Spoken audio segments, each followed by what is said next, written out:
Hello everyone, I'm Christensen, the CEO of the Maker Foundation, the co-founder of the MakerDAO project. I hope you're all having a great event so far. Today I'm going to just give a brief presentation talking about how Maker is working to bring real-world assets to DeFi. First, let's just go over the basics of DeFi, or decentralized finance. So DeFi is an ecosystem primarily built on the Ethereum blockchain that consists of interconnected and composable financial building blocks that basically connect to each other and build on top of each other in order to form this really interesting ecosystem for financial innovation. And so at the very bottom of this ecosystem, you have the base layer DeFi protocols. So that's things like lending platforms, which for instance would be things like Compound or Aave, decentralized exchanges like Uniswap, decentralized currency such as MakerDAO, and then there's also decentralized insurance. But what's even more exciting are the really uncountable number of projects and applications and services that build on top of these base layer DeFi protocols and connect them together in really interesting ways in order to create completely new financial products. Because it's all built on blockchain and because everything is composable and permissionless, the speed of innovation is just completely unlike anything that's been seen before. So today we'll be focusing on MakerDAO, so I'll just dive in a little bit more to how the MakerDAO protocol works. So really, very basically, MakerDAO is a protocol for decentralized currencies. So it creates and it backs the value of the DAI stablecoin, which is soft pegged to $1. So basically, the DAI stablecoin is a decentralized asset that works kind of like Bitcoin, but it has the advantage, something that's basically taken out of traditional finance, which is that it's stable and it has a certainty that when you hold a DAI stablecoin, you don't have to worry about, your assets losing half their value overnight or something, right? So that means it has a lot more potential to be used as a real currency. And that's the goal of the DAI stablecoin, to create an unbiased world currency that can provide financial access to anyone, anywhere, regardless of who they are, how much money they have, what kind of ID or permissions or whatever they have, right?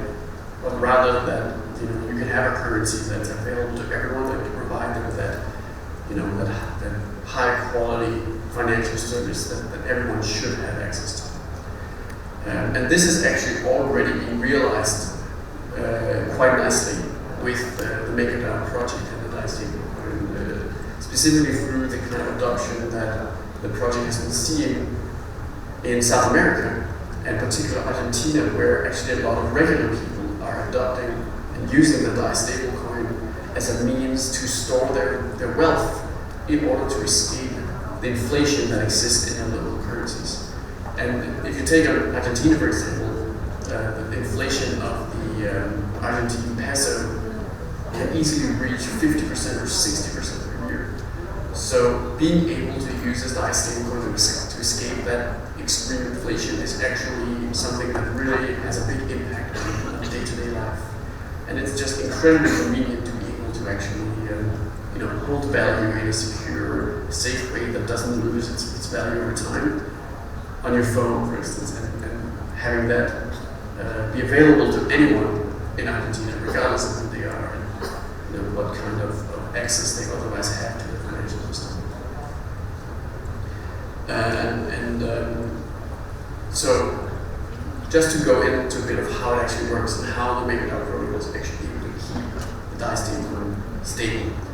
The basic idea is that the Maker protocol, which consists of smart contracts on the Ethereum blockchain, holds valuable blockchain tokens as assets inside the protocol that ultimately back the value of the DAI stablecoin. So when you hold 100 DAI in your crypto wallet, you're actually holding an asset that has a claim on a basket of other blockchain assets. And so these are things like Ethereum or Bitcoin or other stablecoins like USDC.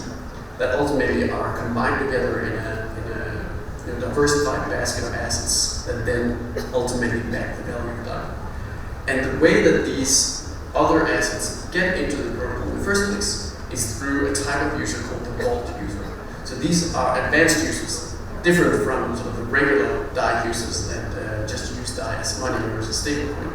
Rather, vault users actually use DAI and the Maker protocol as a source of credit. So what they do is they lock their assets into the protocol, and the protocol then allows them to generate DAI directly through the value of the assets that they've locked into the protocol. And another way to think of it is that they're borrowing DAI into existence through the collateral that they deposit into the protocol. And this is actually very similar to how regular banks in the real world they function. You can actually compare it to taking a mortgage out from the bank. Because when you get a mortgage from a bank, what's happening is you're essentially locking your house with the bank, right? You're pledging your house to the bank, and the bank gives you a loan in return.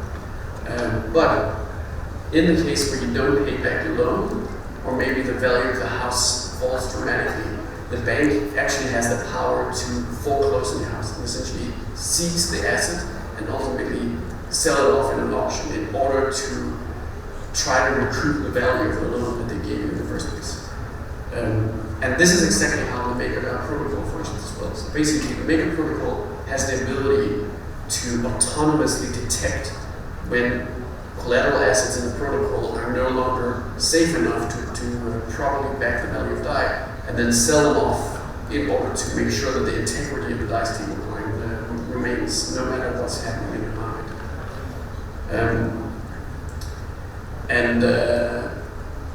MakerDAO and the DAI stablecoin are one of the oldest blockchain projects around, really. At this point, the project is coming up on almost 6 years. And as a result, it's just very old. It's been around for a long time, and for that reason, it's being used a lot by pretty much all other DeFi protocols that are powered by DAI, at least partially. Many of them completely rely on DAI as their stored value. This is of course because of the track record and just basically the age of the project, but also because of the tremendous value that you get from a decentralized stablecoin because of the power of blockchain. Because it means that whenever you're looking at the DAI stablecoin, you want to figure out if it's too risky for you or whether it's something you should use. Anyone has the access to just audit the collateral behind the DAI stablecoin in real time. And so here on this slide, the bottom left screenshot shows just a screenshot from a website called DAIstats.com, which actually is a place where anyone is able to monitor the health of the protocol to see what are the types of collateral that are locked into the protocol right now and are backing the DAI circulation. And this is of course a big, pretty big deal compared to banks, which are essentially just black boxes where you have to trust them that your money is safe. On the right screenshot, you can just see a curve of a graph showing the total supply of DAI circulation, which has, as you can see, grown massively in the last couple of months. And this has coincided with a huge DeFi boom that we've experienced in the ecosystem. And it really goes to show how all of DeFi is really, components that are interconnected, right? So when DeFi grows, the DAI stablecoin grows because the DAI stablecoin is a component of most DeFi apps. And really everything in DeFi is interconnected, and that's where the value of DeFi comes from. But it's important to point out that the real purpose of MakerDAO is to provide real-world solutions, right? So the goal is and the vision of the project is to take all the wonders of blockchain technology and then apply that in a way that can actually solve real problems for real people. So providing financial inclusion for people that are currently excluded from the global financial system, right? The 1.7 billion people that don't even have a bank account can actually access stable and reliable money with the DAI stablecoin. Escaping inflation is the example already provided right in Argentina, and the regular people we're seeing there that are actually adopting the DAI stablecoin. The other thing is also just trying to improve upon the financial system, right? faster transaction times, lower fees, eliminating barriers to financial innovation that currently exist through the incumbent, the banks, institutions that actually don't really want any innovation. They just want to kind of like hold on to their piece of the pie. But blockchain and open financial systems like MakerDAO completely changed the game, right? And we've already seen what this means through just the massive growth in DeFi, right? That once you open up for financial innovation, you will get incredible growth, right? And you will get incredible innovation. And it also means that we can try to just like eliminate the unfairness that exists in finance today, where it's only the privileged, the large companies with special connections that get to actually access capital at the true cost of capital. And everyone else, they have to go through the banks, they go through middlemen, and go through institutions and pay extra fees that ultimately exist because the financial system is so centralized, essentially. And at the very core of the system are the privileged players and the big companies that get the good rates, and everyone else, they have to go through them and then basically pay them a middleman cut, essentially. But if you want to try to solve all these problems with a decentralized financial system, the biggest issue that you have to solve is scale. And specifically, the really big question is, how do you grow unbiased world currency to billions of dollars of scale without including bad assets as collateral? Like, that's really the big question. Is we want to avoid having low quality assets sitting in the protocol as collateral, because that could result in could potentially result in being backed by nothing if some of those assets turn out to be worthless. So it's really, really important that it's the right type of assets and that the risk is properly managed. And so that's where we get to real assets, because it turns out that if you want to create a currency that exists to provide financial services to real people in the real world, you'll have to anchor that stability, anchor that value to the real world as well, right? Which makes sense when you think about it. And what do I mean by real assets? I'm talking about basically normal assets, right? So things like real estate, stocks, commodities, anything really from the real world, right? Any of the assets that we used to, but represented on the blockchain in such a way that it can interact with DeFi. And the stuff that's most well known is things like security tokens, or maybe tokenized gold, which already exists in the blockchain today. But what the Maker community has actually found is that the biggest potential for really figuring out how can we actually apply blockchain, how can we sort of like have the DeFi protocols interact with with the real world projects and real world assets and actually do this at scale. Turns out that that opportunity exists primarily with illiquid real world assets. Because those are exactly the kind of assets where getting financing can have a little bit more friction. And so an example of that is this picture at the bottom here, which is an auto parts shop that's under construction, and that's actually exactly the type of real-world financial project that's right now being onboarded into the Maker protocol as well. But so first, let's talk about how can that happen. Basically, the core process is known as Maker governance. The way it works is that MakerDAO protocol is regulated and governed by holders of a token called MKR. And these MKR holders, they vote on decisions about what types of collateral, what types of assets to include into the protocol, and what terms to give them, right? Basically, who to give credit to. And what kind of, let's say, real assets to trust with a line of credit from the Maker protocol. And the really important dynamic here is that MKR holders make the decisions, and they also reap the benefits if the protocol performs well.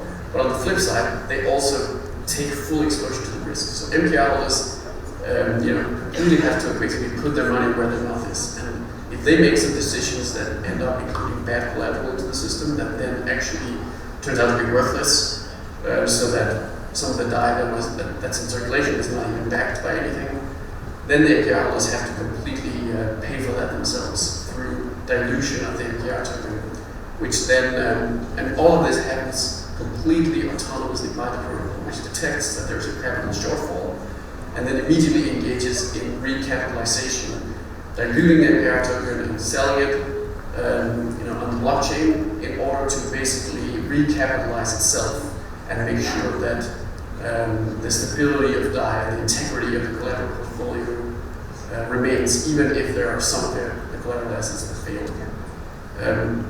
And so here at the bottom, there's just some screenshots of the actual process of these assets, these real assets that are currently being onboarded into the protocol. What's so cool about decentralized governance is that you can follow all this in real time. So you can just go to forum.makerit.com and actually see all of this incredible boundaries and thresholds being broken in real time as real assets actually get onboarded into the Maker protocol. And it's all happening just these couple of months. It's actually really exciting to see it all unfold. But now I'm going to hand it over to Chao, who's the China lead from the Maker Foundation, who's going to be talking about the momentum and the adoption that DAI stablecoin Maker project is seeing in China. So thanks for listening, and I'll hand it over to Chao. 在 Rune 的演讲之后呢，我们会把舞台交给来自Maker 基金会中国区主管潘超，请他讲讲 DeFi 在中国市场的机会。有请潘超。大家好，我是来自Maker 基金会的中国区负责人潘超，同时也是国内最早的 DeFi 布道者。有意思的时候，那个时候是还没有 DeFi 这个概念出现的时候。今天呢，我想从 Maker 协议这个 DeFi 上最古老也是最长久的这个协议，我们的视角，以及我对中国市场的理解，去跟大家去聊一聊中国市场在DeFi 这个世界里面，现在它的现状以及它未来的一些转型机会。任何金融系统它都是有阶层性的，这里的阶层性呢，它并不是一种社会地位上的阶层性，而是由货币的天然属性所决定的。这个即使是在一个 DeFi 这样的去中心化的世界里面，也不是例外的。